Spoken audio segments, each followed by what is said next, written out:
इसमें दिया गया है divide 27 into 2 parts such that the sum of their reciprocals is 3/20। अब देखिए हमें यहाँ पर 27 को 2 पार्ट्स में ब्रेक करना है। इस तरीके से ब्रेक करना है कि उन दोनों का सम क्या होना चाहिए, 3/20 होना चाहिए, उन दोनों के रेसिप्रोकल का सम। सो एक नंबर को हम मान लेते हैं x, एक को मान लेते हैं y। अगर हम देखें तो यहाँ पर x प्लस वाई कितना रहेगा 27, क्योंकि 27 को हमने x और y में ब्रेक किया है। और दूसरा नंबर क्या रहेगा, अब देखिए यहाँ पर उन दोनों का रेसिप्रोकल क्या बोल रखा है, 1/x प्लस 1/y कितना रहेगा 3/20 रहेगा। इतना क्लियर है। अब यहाँ से हम ऐसा बोल सकते हैं ना कि y की वैल्यू कितनी रहेगी 27 माइनस एक्स।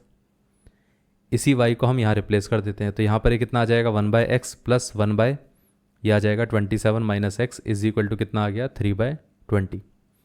अगर हम इसका एलसीएम लेके देखें तो वो कितना आता है, ये आ जाएगा x इंटू 27 माइनस एक्स, और ये कितना आ जाएगा 27 माइनस एक्स, और यहाँ पर ये आ जाएगा प्लस का x इज इक्वल टू कितना आ गया 3/20। Minus x plus x cancel out हो जाएगा, यहाँ पर बचेगा 27। अब यहाँ पर 27 और नीचे आ जाएगा हमारे पास 27x माइनस का x² इज इक्वल टू 3/20। ये इससे कैंसिल आउट हो जाएगा, तो यहाँ पर ये 1 आ जाएगा, यहाँ पर ये 9 आ जाएगा। क्रॉस मल्टीप्लाई अगर हम करके देखेंगे तो 9 into 20 is equal to 27x minus का x²।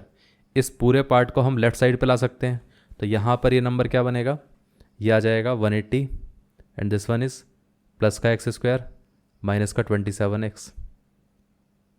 अब अगर हमें इस इक्वेशन को सॉल्व करना है तो हमें क्या करना पड़ेगा, इस मिडिल टर्म को स्प्लिट करना पड़ेगा।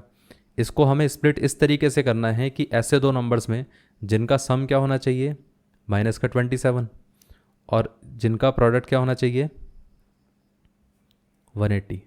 अगर हम 180 के फैक्टर करके देखें तो यहाँ पर हमारे पास फैक्टर क्या आ सकता है, यहाँ से 2 इंटू 90 आ जाएगा। इसको फर्दर फैक्टराइज करके देख लेते हैं, तो 2 इंटू 2 इंटू 45। अब यहाँ से अगर हम फर्दर फैक्टराइज करके देखें तो ये कितना आता है 2 इंटू 2 इंटू 3 इंटू 15। इस पूरे पार्ट को अगर हम कंबाइन करके देखें तो ये आता है 12 और ये आ जाता है 15। अब देखिए 12 और 15 को अगर हम ऐड करते हैं तो वो कितना आएगा 27 आता है, लेकिन यहाँ पर हमें चाहिए माइनस का। तो एक काम करते हैं, इसको भी माइनस का ले लेते हैं और इसको भी माइनस का ले लेते हैं। दोनों को अगर हम ऐड करेंगे तो माइनस का 27 आएगा और मल्टीप्लाई करेंगे तो प्लस का 180 आएगा। इतना क्लियर है। तो मतलब ये है कि हमारे पास यहाँ पर जो 27 स्प्लिट हुआ है वो किस फॉर्म में स्प्लिट होगा, वो यहाँ पर हमारे पास माइनस का 12x और माइनस का 15x में स्प्लिट हो जाएगा, और यहाँ पर बचेगा प्लस का 180 और यहाँ पर आ जाएगा x²। अब देखिए यहाँ पर अगर हम x कॉमन लेके देखें तो वो कितना बचेगा, यहाँ से बचेगा x और यहाँ पर आ जाएगा हमारे पास माइनस का 12। इसमें से अगर हम देखें तो माइनस का 15 कॉमन ले सकते हैं, तो यहाँ से आ जाएगा x और यहाँ से 15 कॉमन लेंगे तो यहाँ पर बचेगा माइनस का 12। x माइनस 12 दोनों में से हम कॉमन ले सकते हैं, तो यहाँ पर x माइनस 12 को हमने कॉमन ले लिया। सो इधर से बचेगा x और इधर बचा हमारे पास माइनस का 15। अगर ये वाला पार्ट 0 के साथ इक्वेट होता है तो यहाँ पर हमारे पास x की वैल्यू आ जाएगी 12। अगर ये वाला पार्ट 0 के साथ इक्वेट होता है तो x की वैल्यू आ जाएगी 15।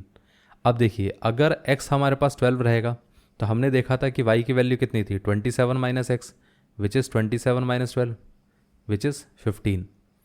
मतलब अगर हमारे पास x 12 रहता है तो y 15 आता है।